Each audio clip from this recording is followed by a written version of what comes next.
Welcome to Straight Talk. The United States is a huge market that New Zealand exporters would love to cash in on even more. But are all those free trade agreements that New Zealand is so vigorously pursuing heading in the right direction?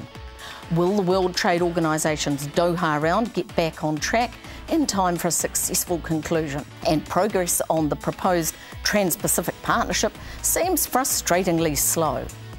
It's not holding back Fonterra though, with an extension of Dairy Partners America joining with Nestlé into Chile. If these two rivals can do the deal, why can't trading partners? Meanwhile, with the meat industry under the gun with lower lamb numbers, why is Silver Fern Farms celebrating what it calls challenging but a satisfying result? Today I'm joined by the BNZ's Head of Agri-Business, Tony Arthur, and Mandi McLeod, consultant to the Rural Support Network.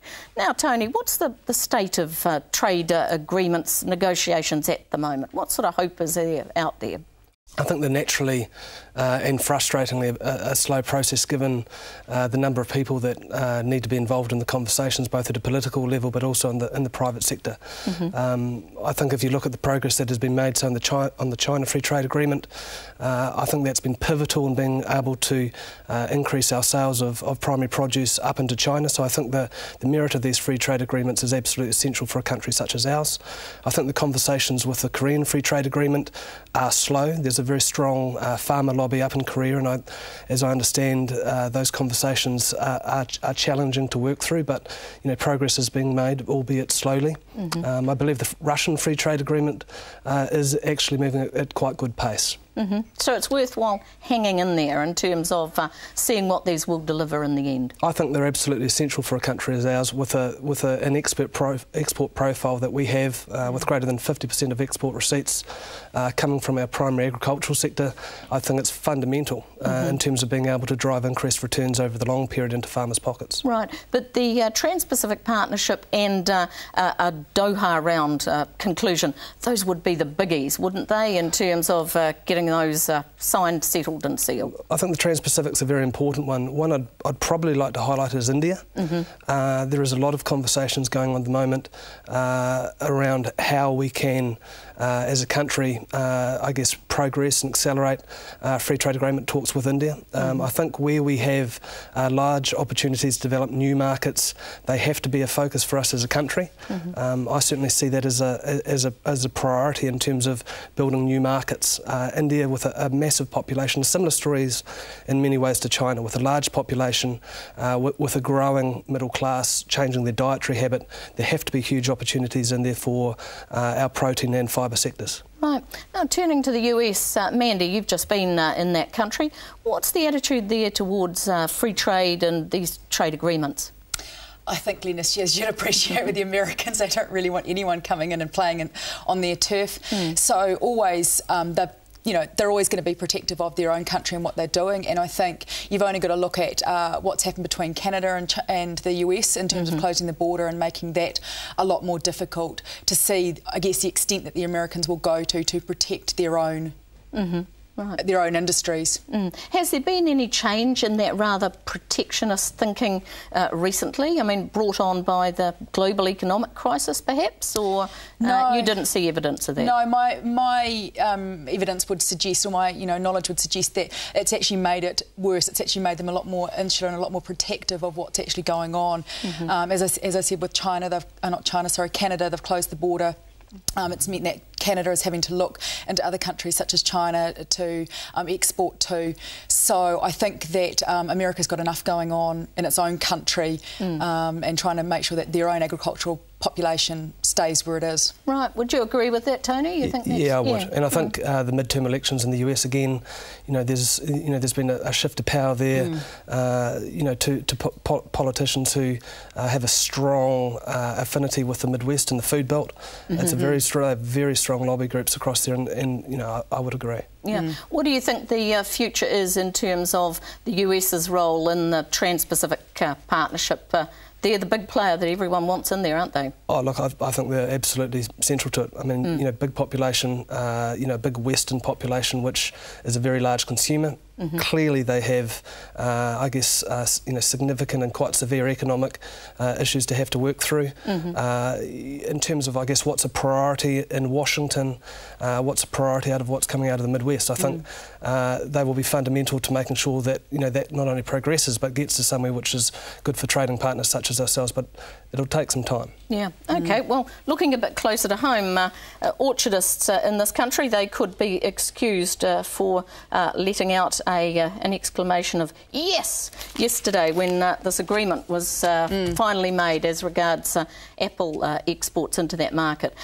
This shows the value of sticking with the World Trade Organisation and that level of what goes on, Mandy, to solve these sort of disputes? Yeah, I think so. I mean, the apple, you know, dispute has been going on for, you know, almost 90 years, and I think that it's really exciting for New Zealand, but I can also understand the frustration or the concern from the Australian point of view. So I don't think it's over yet. I think, yeah. What do you think, Tony? You share that view? You know, often, Glenys, with the Australians, you know, if you think you've won the battle, it's probably keeping a bit of an eye on the war. I think it's a great outcome, you know, for the apple industry. I think there's a real opportunity there to be able to grow a very close export market. So I think there has to be an opportunity there. But, you know, I agree with Mandy. You know, there's probably some water to run under the bridge yet before we start seeing, you know, the trade shifting from here on the boats across to Australia. Right. Okay. I think there's also a really good opportunity for Australia and New Zealand to actually stand together as a trade bloc for Australasian apples. You know, should they you know, get over it really. And just start working together rather than concentrating on this small battle. Do you think that there's the possibility we'll see more of these sorts of agreements, Tony, based on sort of company relationships, rather perhaps than whole countries agreeing? I think both are critically important, but I think where there is the opportunity to cooperate, you know, between companies, I think it makes a lot of sense. You know, the world's a big place, the global market's a big place. To think that we can all do it from here by ourselves within New Zealand and be able to fulfil and supply the growth that we're seeing in some of our key markets, you know, it's a challenge. And by being able to coordinate, you know, on a non-competitive basis with, you know, some of the other major players in the world, I think it speaks volumes for Fonterra. I think it speaks volumes around what they're doing in terms of, I guess, leading globally the export market, and it continues to, I guess, enhance their ability to be able to influence, you know, the New Zealand supply base and how that interacts with world markets. Right. Yeah, I mean, I really agree with that, because if you look at, I guess, even just the evolution of humankind, we haven't evolved to who we are by competition. It's been through collaboration, and I really think going forward in this global economy, it is going to be through collaboration. If it's not at a country level, then at a company level is where it has to go. Yeah. Tony, is there any sector in particular where you would be looking in the future for similar agreements to this? The meat industry? Yeah, look, I think that's probably a set-up question. Look, I think, you know, the dairy industry, again, you know, there's a lot of unity, a lot of leadership in that industry, and we sit right through the industry all the way up into the, you know, processing and distribution space. I think there has to be an opportunity, you know, when we look at farm gate returns for people producing meat, whether it be sheep or beef, you know, given that we do have, you know, a fairly finite market here in terms of what we're able to produce, and the reality is it's under pressure from a profitability point of view when they look across the fence at their neighbours on the dairy side. Our primary focus has to be how can we lift farmer incomes for sheep and beef producers. And I think, you know, if there is the opportunity, whether it's with offshore companies or whether it's a coordination and cooperation piece within the, you know, the processing players within New Zealand, it has to be a priority for the red meat industry. Right, well, we'll look to see what moves happen there. After the break, the meat industry's had a tough year with another one looming. Are there signs of optimism? And will private meat inspectors put our overseas customers off? Will foreign buyers still want our beef and lamb? Stay with us.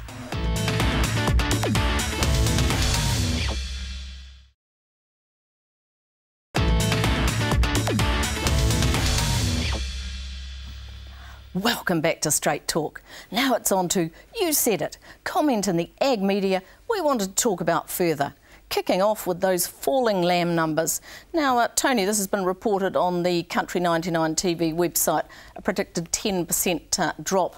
What's that going to mean overall? It's pretty substantial, isn't it? Oh, look, it's a big number. I think there's two sides to the coin on this one. I think the reality is that where there have been significant weather events and farmers have lost a lot of lambs, there's going to be impacts to cash flows. That's a challenge. It's part of the normal cycle. But this year, we had a sustained cold weather event right in the middle of lambing, which is going to see a significant drop off in the land numbers. So that's the downside. So there will be impacts to farmer cash flows. On the reverse side, when you do see a shortage of supply, you do generally see the demand for those lambs lift. There will be competition from a procurement point of view, and so probably the average dollar price per lamb will go up. Now, whether that will be enough to sort of offset the loss in lamb numbers, it'll be tough to see, but it's one where the industry it's had a big knock this year. There's no doubt about that. Now, Mandy, there's some question about those numbers as well, isn't there, in terms of right across the country, that 10% figure. Obviously, it'll be higher in some areas and lower in others. What's your sort of feeling? Yeah, well, I was quite bemused when I saw the 10%. I know on our own farm we've lost in excess of 10%, and that's between Tikawiti and Taumaranui, so that's not even down the bottom of the South Island. And I think it's further compacted by the fact that we're not having good weather in the King Country. That I think it's going to also have an impact on our ability to finish lambs.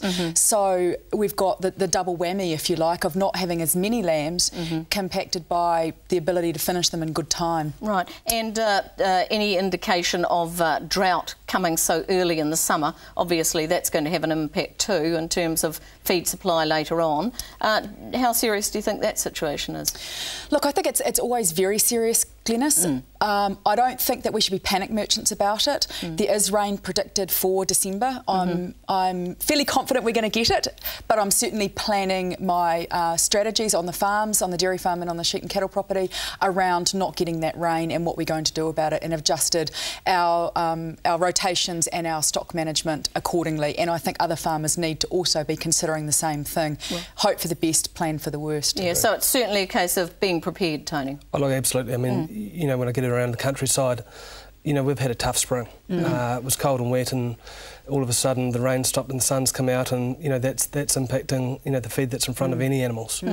So I agree with the comment in terms of finishing on the lamb space, but also on the dairy side. Absolutely. Seeing anywhere between sort of 7, 12, 13% back across the country, unless they've got daily access to water. And I agree with Mandy's comments. Prior planning now is absolutely essential, and you do plan for the worst and hope for the best. And if you've planned now and understand what decisions may have to be made if rain doesn't come, then those people will be well placed to handle it. Good. Okay.